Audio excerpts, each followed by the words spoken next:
Good evening, my dear viewers. Before we begin, allow me to say this. Life is a peculiar journey, isn't it? Some of us walk through it with laughter, others with lessons carved into our hearts. My name is Catherine Beaumont, and today I shall tell you a story, my story. One of love, loss, endurance, and ultimately rediscovery. I share this not to dwell on the past, but to give hope to anyone out there feeling lost in their own tale. I was born and raised in a quiet little town in Surrey, England.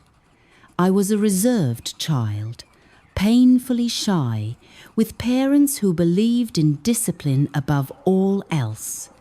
There were no birthday parties, no sleepovers, no ballet lessons, just silence, structure, and schoolwork. I longed to draw. I used to sketch birds and flowers on the corners of my school books. But whenever I asked to join art club, my mother would frown and say, "Catherine, dreams don't pay the bills. Focus on your studies." Years passed. I was 19 when I met Daniel at university. Charming, witty, with eyes full of promises. He made me feel seen. For the first time, someone looked at me like I mattered. We'd spend hours talking about everything and nothing. When he asked me to marry him, I said yes without hesitation. I believed love would carry us through anything.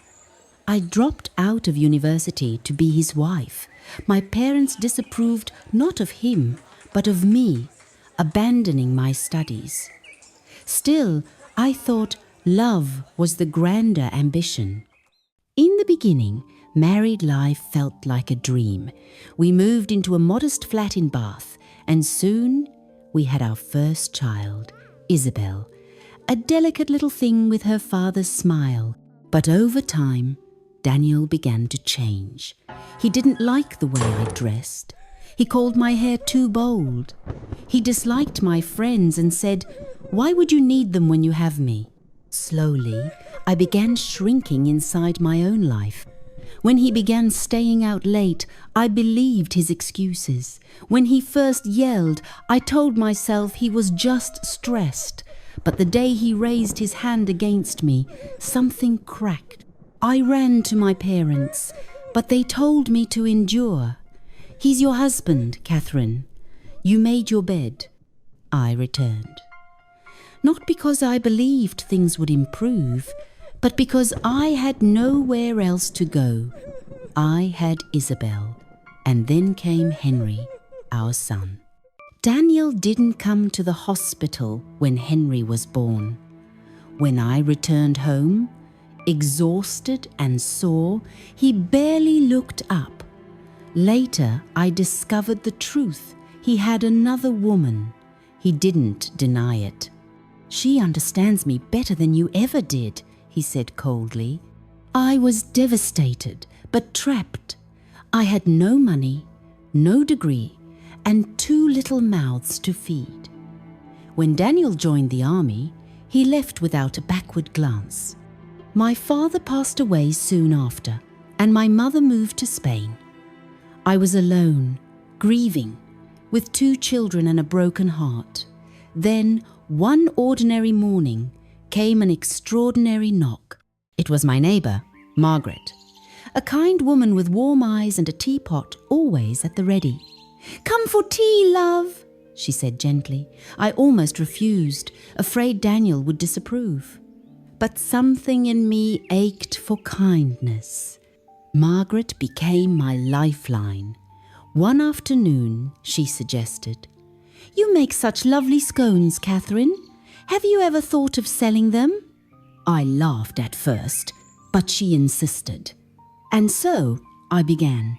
One order at a time, a Victoria sponge here, a tray of shortbread there, word spread. I had purpose again and pride. When Daniel came home and saw me baking for others, he was furious. "You don't need to work," he snapped. I looked him in the eye for the first time in years and said, "But I need to live." He didn't respond. Not with words. But something changed. I had found my voice. I began setting boundaries. I told him, "If you ever raise your hand to me again, I will leave and I will never return." He didn't believe me until he saw the strength behind my words. Margaret introduced me to her circle of friends, strong, independent women who welcomed me as one of their own. I cut my hair again, wore bright colours, and laughed without apology. Isabel looked at me one morning and said, "Mummy, you're smiling more." That was the moment I knew I was healing. So here I am, 42 years old, a baker, a mother, and a woman who has walked through fire and lived to tell the tale. I don't know what the future holds. I don't know if Daniel will ever truly change. But I do know I have changed. And if you're watching this and feeling stuck or afraid, I want to say this: your story isn't over.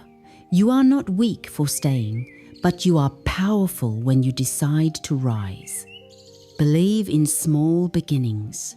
Believe in cups of tea, in kind neighbours, in your own quiet courage. And remember, even the most broken heart can learn to beat again. If this story touched you, do leave a comment, like, or share it with someone who might need it. Because sometimes what we all need is simply to know we're not alone. Thank you for listening.